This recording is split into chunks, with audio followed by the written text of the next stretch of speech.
Sixers get the W in this one. James freaking Harden saves the Sixers season with a late corner three in overtime. We're breaking down top takes, player of the game, all that, and then some. If you're watching us live, comment, react with us. Sixers move on to game 5 tied, heading into Boston. Joining me, he is Sean Bernard. Follow him on Twitter at Sean_Bernard1. What's up, Sean? I'm exhausted. Yeah, never in doubt, right, fellas? Just how we planned it there. So, yeah, that was borderline almost the biggest collapse ever. I was going to put that as worse than the Hawks series if that one did not come through. But I guess they found a way. I guess we'll take the result. If you told me going into this series it would be 2-2 after 4 games, I'd be okay with it. Seems like it's been the most improbable route to get there, but you know what? We'll take it. If they would have lost that game, that's Kawhi-esque. That's Kawhi, game winning shot-esque. Like I would have been destroyed. My soul would have been ripped to shreds. Yeah. Also joining us, he is the Tiago at TiagoPHL on Twitter. Awesome follow if you love the Sixers on Twitter. What's up, man? What's going on, Chris? What's a Sixers playoff game without a complete collapse in a fourth quarter by a Doc Rivers-led team? So we're on brand as usual. And when I say James Harden saved everybody, he saved everybody. Yeah. Coach, MVP, high-paid player who doesn't show up in the fourth quarter. He saved everybody. I mean, everybody's going home after this if it wasn't from James Harden. He was unbelievable to save this thing, to say the least.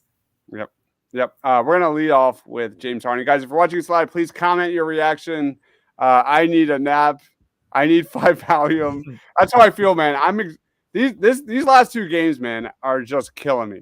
Yeah. Absolutely killing me. PJ and Harden may have just saved JoJo from a Sixers Twitter trade.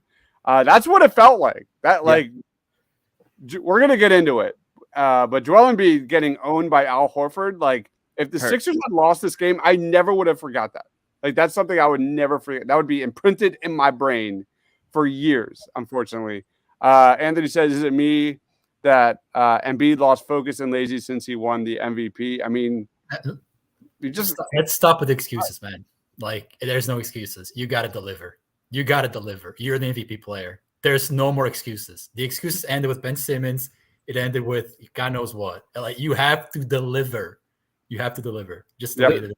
The worst part for me is I thought he looked pretty good in the early minutes of this game and the first part of it. And then it looked like he just hit a wall and Al Horford was just taking his lunch money, which would cause like physical pain to me to watch happening. Like I thought we were over this. I thought this was he's past this, that these are now the matchups he looks for. And then Horford really did get the better of him down the stretch. Embiid, I guess, had a couple moments over time. That pass to Harden was a very good basketball decision and well executed by him. Harden is for sure the guy that bailed everything out and deserves all the credit for today, no doubt. Yeah. Yeah, let's get into it. Here's Harden's shot chart in this one. There it is. Just like game 1, man. This is my problem, Tiago, is like you either get 1,000% Harden where he looks amazing, 40-plus points, hitting huge shots, hitting the pull-up, hitting threes, can't be stopped, making the right pass. And then you get like game 3 or game 2 where he's so indecisive and he's refusing to shoot in the paint. He's getting blocked. Can we just get 50% of this? And this is a totally different conversation in this series right now. I'll throw it to you, Sean. What was your take on James Harden tonight? Yeah, he's a super confusing player for all those reasons. It's 0 to 100. You're getting the MVP level James Harden, or you're getting a guy who looks like he doesn't want to be there. Looks like he has nothing in the tank. That's what it's been in games 1 and tonight. We've seen the best version of James Harden. He's beating guys off the dribble. He's getting to the rim. He's creating separation. He's hitting step back threes, creating for others. Or we get the guy that's checked out. But he deserves all the flowers for tonight. I've been pretty down on this guy after the past 2 games for sure, and I still don't know what to fully make of him, but he's bailed the Sixers out big time and really stole them 2 games. So the Sixers needed James Harden to step up. He answered with that, and yeah, start to finish, he was the most important player in this game for the Sixers. What about you, Tiago?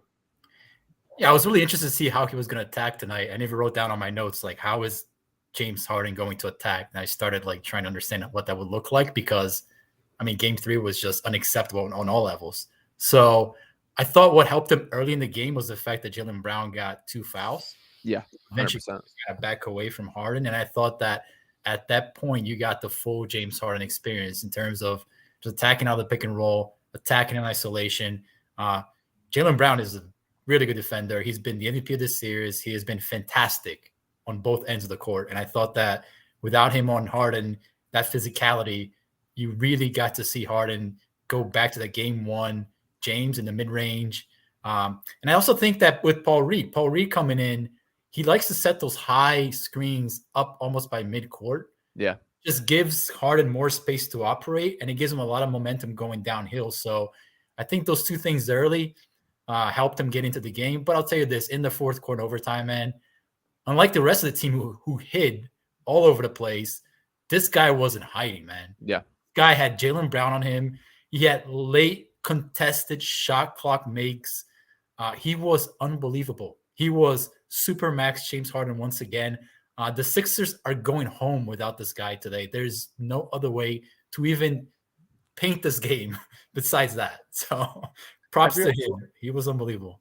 I feel like when the Sixers are at their best is when they're pushing the pace.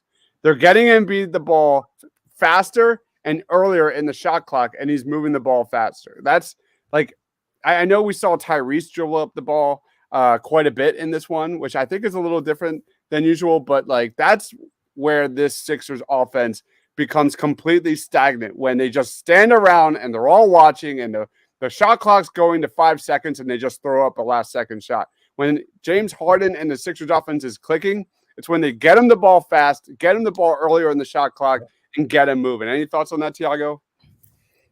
I have a lot of thoughts about the Sixers offense. I think a lot. I mean, a lot. Like, a lot. I think what you saw in the last 8 minutes in overtime was exemplified every Doc Rivers-led team in the postseason. I even made a note in the third quarter. You could see the Sixers offense just halting to a zero. It became isolation after isolation. They had a 16-point lead to work with, but you can already see everything falling. The cracks just start opening up. Everyone felt it. Everyone felt it. Yeah. Everyone. And I'll tell you this. This is where I say the excuses with Embiid have to stop. Because you catch the ball with 17 seconds left in the shot clock, you make no moves, and you return the ball back with 5 seconds left on the shot clock. That is crushing to your offense. So I thought Embiid's indecisiveness, lack of production, put the Sixers in a huge offensive bind on multiple possessions. I even wrote it down. Like, is this guy going to move the ball or not? Because it was one after the other. So, yeah, you built the offense around your star-level MVP center. And when Boston took that away from him, like, that ball's got to move. It's got to move. And it wasn't moving in the third quarter. Yeah. Definitely wasn't moving in the fourth quarter. The indecisiveness around Embiid and then Harris, it was embarrassing to watch, man. It was embarrassing to watch. Quinn says just delaying the inevitable. Wow. I mean, I hear you, Quinn. I know what you're saying. Steven says, I used to think the winner of the series wins the final, but now I feel that both of these teams don't want to make it out of the conference.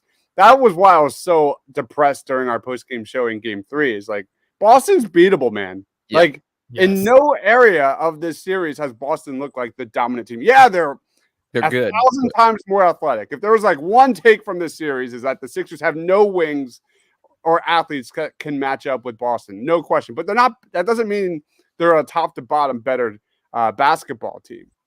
Steven says, I should be happy. I really should. I should be thinking about maybe the witch is dying, but I can't. Oh, God. All right. Yeah, go ahead, Sean. I'm sorry. The Al Horford shimmy after the dunk. Oh, like, brutal. Yeah. I felt physical pain watching that. Being like, I can't believe that this is happening right now. So that really hurt. Another guy that I did want to bring up is Tyrese Maxey. I would have benched Tyrese Maxey down the stretch tonight. I don't understand it. I don't think I've ever seen him with such poor shot selection. Has been my biggest takeaway for him. I get it. This is a tough matchup for him. He struggled with it throughout his entire career. But like him throwing up the long threes, him also trying to take Robert Williams off the dribble, know the reputation of your matchup. What Robert Williams does is he's a premier shot blocker. That's the best area of his game. And there were a couple times that this has happened in this series. Other guys have tested Robert Williams too, and it's just like that's just not going to work. I saw it from Maxey. I was impressed Doc stuck with him. I would have gone with Melton and along with the other guys down the stretch. But yeah, I was not happy with what I saw from Maxey, and I don't really know what we can do to get that guy going more, but it has not been a good series for Maxey so far. Yeah, he's really struggled in the paint, and a lot of that's because of the length of Boston. I think a lot of it is also because just Boston's just such a disciplined team defensively that they know and expect that Maxey, once he gets the ball, he is going 1,000 miles an hour to the rim, and he has no change of pace. He has no ability to like hesitate or change gears just for a second, just to get his defender off balance. Maxey's just not there yet. I think we learned that the Sixers need athletes and wings, and B, Maxey's just not on the same timeline as Harden and Embiid. Yeah. Can I just make one point about Maxey? And this is not his fault. Late in the game and overtime, they were calling a Tatum Maxey switch on every trip down the court. I mean, Tatum got a layup out of it. They got open shots out of it. Smart hit a game winner out of it. It just came like a second late or half a second late. Where is the coaching? Yeah. I was screaming at the TV. They're targeting this guy. He cannot stay with Tatum. They got to send help defense. It was like on every trip down the court. They lucked out. And again, this is not to crap on Maxey, because when that switch comes, man, there's nothing he can do. So, and he did compete. He competed with it, and the Tatum dagger, that was an offensive foul. I do think he got pushed off. The arm did extend there, but I also get you can't be reliant on that call. Not to go into ref mode, but I can't believe that they gave a charge to Joel on the Marcus Smart one. I thought for sure he was moving, and then to not get the one on Tatum definitely that hurt. was bad. Dude, dude, from Al Horford shimmy to Embiid getting called for that offensive foul, and then Tatum clearly pushed, checking Tyrese Maxey off the court, and doesn't get called. Man, I was ready to go into a giant rant today, but we didn't get there, so that's good news. Mm-hmm. All right, some real comments quick, and then we're going to talk about what the hell did we see from the Sixers offense in the fourth quarter. Not a lot. Anthony says Toby Simmons disappeared. Maxey was worried. The entire Sixers team got scared and soft. Boston Superfan is in the house. What's going on, man? Saying Jaylen Brown deserves a statue for doubling off the corner. Kamar says, guess I'm not going to watch again next game. I'll just wait. Does that mean he didn't watch this game? I don't know. Let me know when they unveil the statue. Freddie says there was a moment when Embiid slipped and fell, but mid-play, Horford helped him off the floor. I thought that was odd, but then he went to kill mode on Embiid. Absolutely, man. That was really tough to watch. Really tough to watch. Anthony, PJ Tucker did what needed to be done. Embiid, that was massive. And that was off the Toby air ball, right? Yeah. I think the Boston was so caught off guard by how bad that shot was that I left PJ wide open. It was their second best offense. It was literally PJ Tucker trying to win a rebound over 5 guys. That was their second best offense. James Harden improving the game, the ISO game, and switching isolation play to create some spacing and shot selection for good plays. All right. Harden pushes off all the time. Agree. Tatum did on that one too. You can't deny that was just a massive push off. There's no way you can deny that. That was not offensive on. All right, you're in timeout, Boston Superfan. You're in timeout for a little bit. Let's jump into what we saw from the Sixers' fourth quarter when this team got scared. They got soft. Like Tiago said, it was ISO heavy. Maxey was a letdown. Tobias Harris was a letdown. No one wanted to shoot. The offense became stagnant. No ball movement whatsoever. Here is Joel Embiid's shot chart in the fourth quarter. Holy shnikes, because 1 of 6 from the floor in the fourth quarter. If you took Maxey, Embiid, and Tobias combined in the fourth quarter, they were 1 of 10 from the floor. Talk about, the Sixers are at their best, especially when you're talking about winning playoff basketball. Your alphas have to step up. That's what it's about, man. And they didn't. I'll throw it to you, Tiago, first because I know you got a lot of words on this.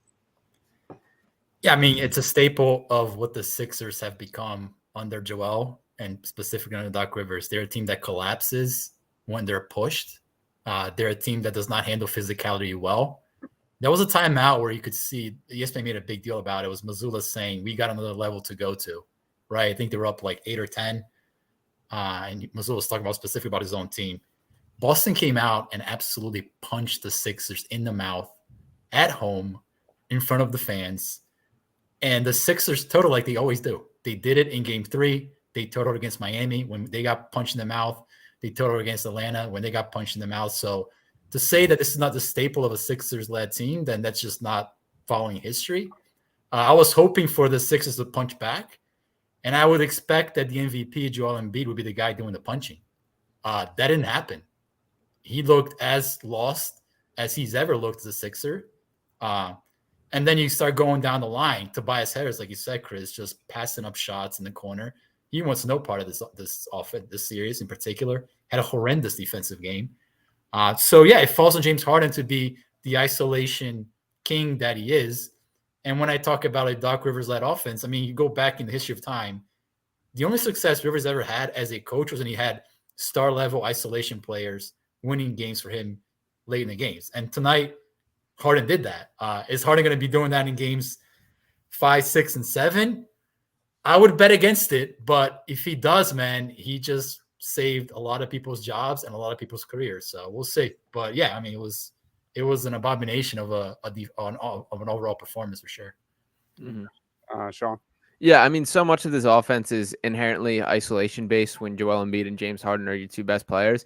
But when it goes bad, like it looks really, really bad because of that. And there's just not other guys that are either capable or willing to step up. Like Maxey has a little bit of juice in the way that he can get downhill or create his own shot. But like Tobias Harris wants no part of it. PJ Tucker wants no part of it. DeAnthony Melton, we absolutely don't want doing that. So there's not a lot of options when it's not going right. And we see that they hit a wall for a stretch in that fourth quarter, outscored 24-15 in the period overall. It looked rough for a stretch. I'm still just grateful that they managed to grunt away to a win, but there was some super red flags for how that went down, no doubt.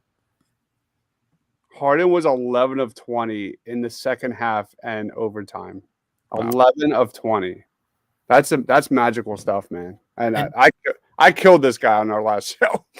and just one more point, because I'm going to go defensively, because you see Boston play with a level of championship detail on their defense, right? You talk about guys rotating. Watch Boston defend the pick and roll. Like guys switch and they get up on your face.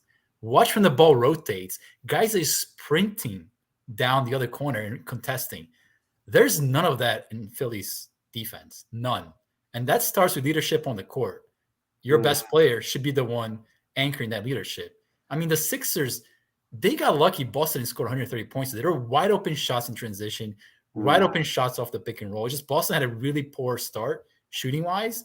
But in the second half, man, things evened out. And that game winner that Smart hit, that was a wide open Smart three. So, again, it goes back to detail, defensive championship effort that this team has never, ever displayed, ever. So to expect it to change now, it's a little bit far-fetched, but, maybe all those film sessions that ESPN talked about in their broadcast, like they talked about 6 or 7 times, maybe it'll pay off eventually. So we'll see.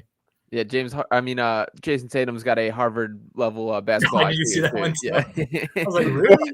God, how many times did they have to bring that up? They at least a handful of times. You must have got those certificates online that you can get.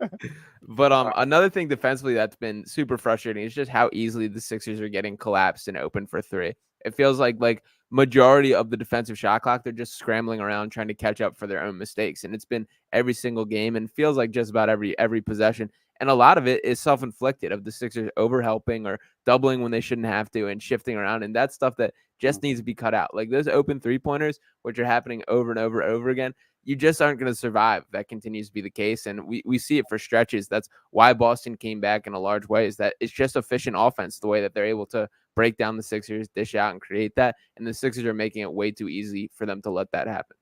Yep. All right. Let's go into player of the game. Tiago, you go first. Chris, if anybody else picks James Harden out of this,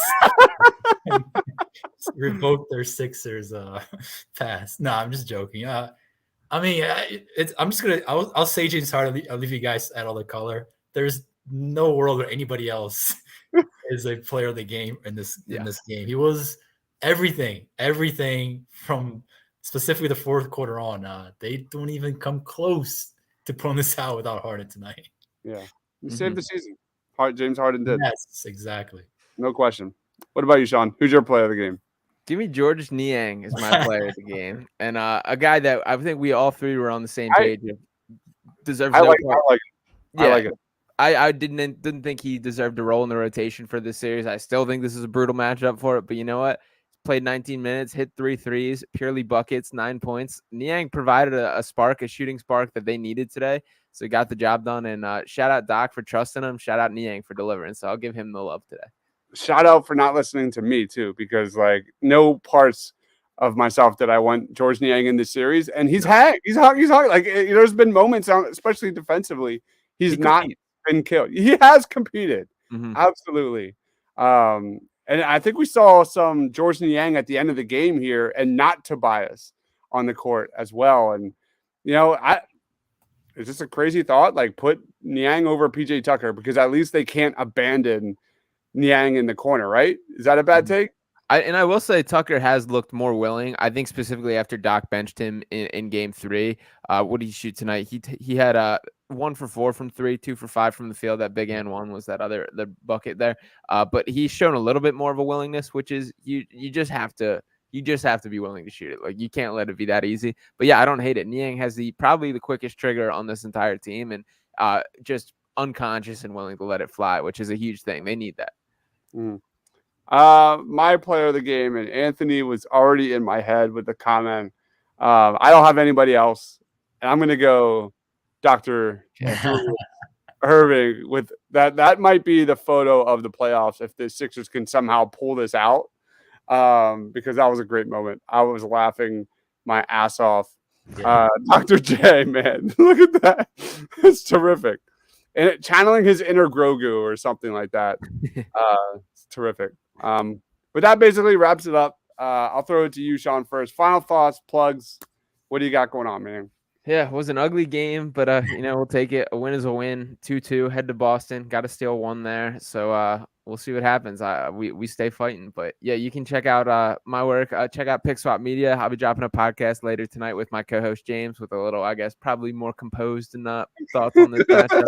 You can check that out. And then catch me on Fox 1025 The Gambler as well. Follow me on Twitter at Sean_Bernard1. Awesome, man. The season continues. Tiago. Yeah. Chris, I don't know if you're like a prayer man, if you're a spiritual man, if you're a above the heavens man.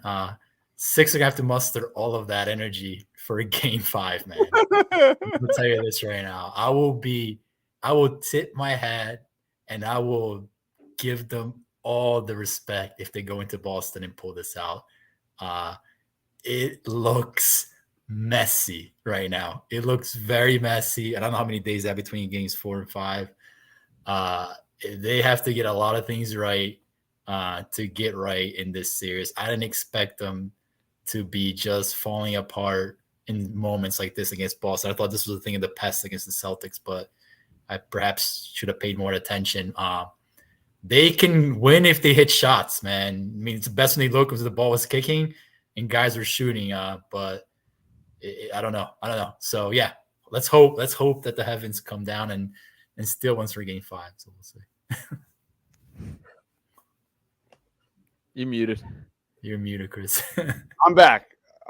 My final thoughts is there's still hope. I was like doom and gloom, man. These last 36 hours have been really rough, at least on me. I was already like making up Embiid trades and things like that. Yeah. I was hurt. You brought up Nurkic in the chat, in our Slack chat. I was like, what? I went to Portland. I went to OKC. I went to Orlando. I was all over the place. Once I saw Nurkic's name, I'm like, I'm putting this down. I can't. Just got to get that contract. Turbo says, congrats on your win. James Harden needed to step up. That's what they needed to do, and they came through. Yeah, absolutely agree, man. Plugs, I dropped 5 position rankings on the 2024 NFL draft.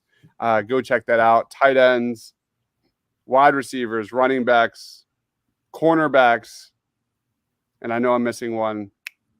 Just go check it out. So if you love the draft, just quick summary of my favorite prospects for next year. And yeah, we'll be back again for next post game. Man, it's going to be a wild one. Again, follow my man Sean over there at Sean_Bernard1 and Tiago at Tiago PHL. Pick Swap Media, Fox Sports The Gambler, the Tiago. I'm Dives for Sean, for Tiago, for myself. Stay awesome.